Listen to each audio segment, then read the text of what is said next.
Salut à tous et bienvenue sur H-Wings Aviation. Dans le dernier épisode de ma conversion de Cessna 177 en simulateur de vol, je vous ai proposé l'étape de démontage de l'avion. Aujourd'hui, on va s'intéresser aux réparations qui ont dû être faites, étant donné que cet avion a été abandonné pendant 20 ans.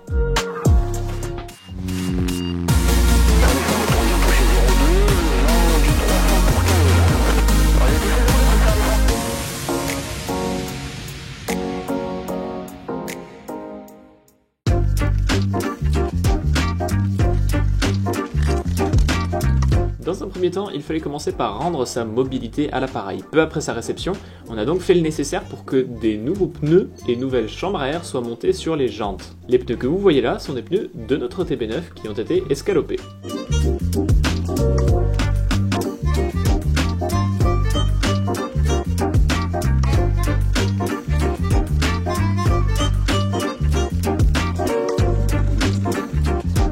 L'étape suivante des réparations a débuté après la période de démontage, début de l'année 2021, avec le dégagement des câbles des commandes de vol. Ici en l'occurrence, on est en train de dégager la saleté des poulies qui permettent d'actionner la gouverne de profondeur.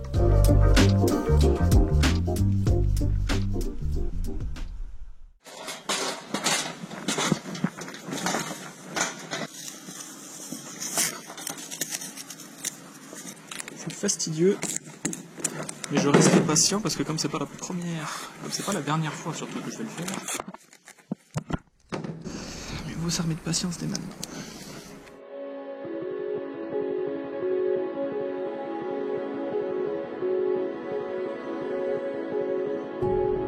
Comme je vous l'explique dans ma vidéo sur l'historique de l'appareil, disponible en cliquant en haut à droite, cet avion a été abandonné pendant les 20 dernières années. Au début des années 2000, l'appareil a été repeint dans la livrée que vous voyez, qui n'a jamais volé. Très tôt, nous avons décidé de rafraîchir cette livrée avec un nouveau design dont je vous parlerai dans les prochaines vidéos. Avant de commencer à appliquer le mastic sur les différents impacts qui sont présents sur la carlingue de l'appareil, je me suis dit qu'il serait intéressant de poncer l'avion dans un premier temps, ce qui me permettrait déjà de m'habituer à la ponceuse pneumatique que je n'ai jamais utilisée de ma vie, et également à avoir une surface plus rugueuse sur laquelle le mastic accrocherait mieux.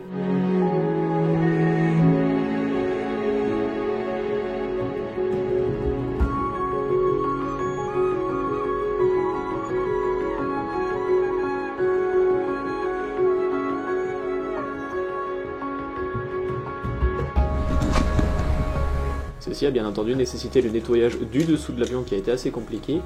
Maintenant que c'est propre, et on va rester sale.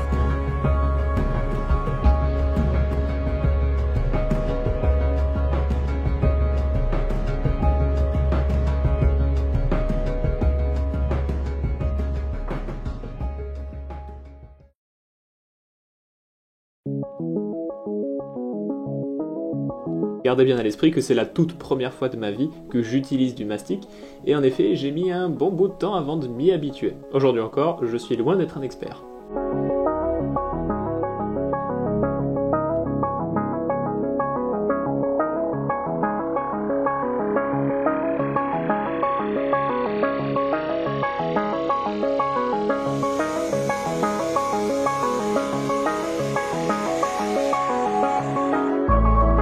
La majorité du travail du mastic terminé, nous avons déplacé l'appareil et avons commencé quelques autres petits travaux, moins chronophages que le mastic, mais tout aussi satisfaisants.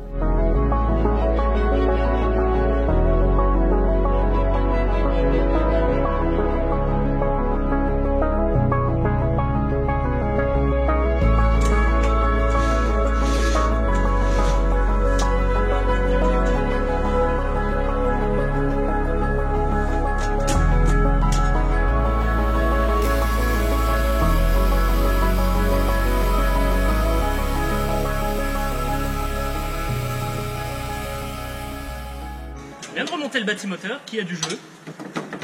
Voilà. Pas tellement finalement. Pour le moment. Voilà. Parce qu'il y a du poids qui pendouille. On a également remonté la roulette de nez.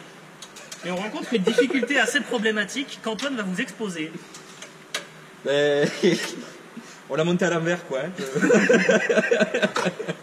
On est dans le bon sens là, on est d'accord. Oui, affirme. Non, mais c'est surtout que je suis en train de me dire... Il est où, Antoine? Oui. Viens par voir. Je me demande vraiment si ça ne va pas être accroché à ce bidule là. Quelque chose comme par ici là. Et alors comment est-ce que ce truc-là serait derrière s'il était devant? Je sais pas. Voilà. Ah, mais voilà, c'est ça. Hop, qu'est-ce qu'il y a? Il y en a eu plusieurs.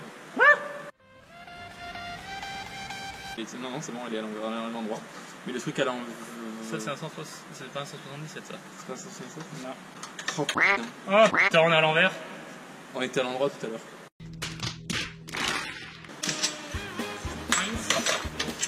Dankeschön.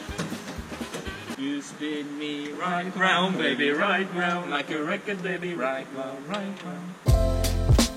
La réparation d'un trou présent sur le bord d'attaque de la dérive m'a permis de découvrir le travail des matières composites avec la fibre de verre et la résine polyester, une petite structure en bois m'ayant permis de tenir la fibre de verre le temps qu'elle prenne.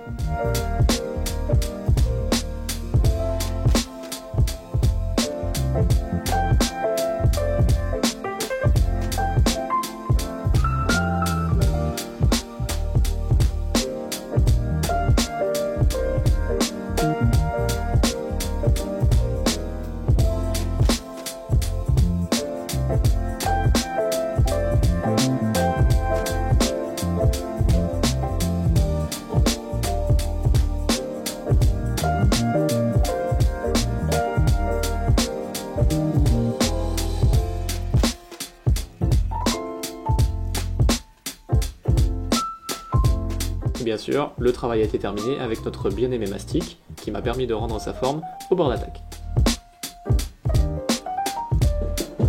À la casse auto, la porte avait été calée avec une poutre qui l'a déformée, qui l'a vrillée. Il a donc été nécessaire de la travailler avec un bout de bois, de sorte à, en quelque sorte, dévriller la porte, et ensuite à la travailler avec du mastic, pour pouvoir faire disparaître les différents impacts.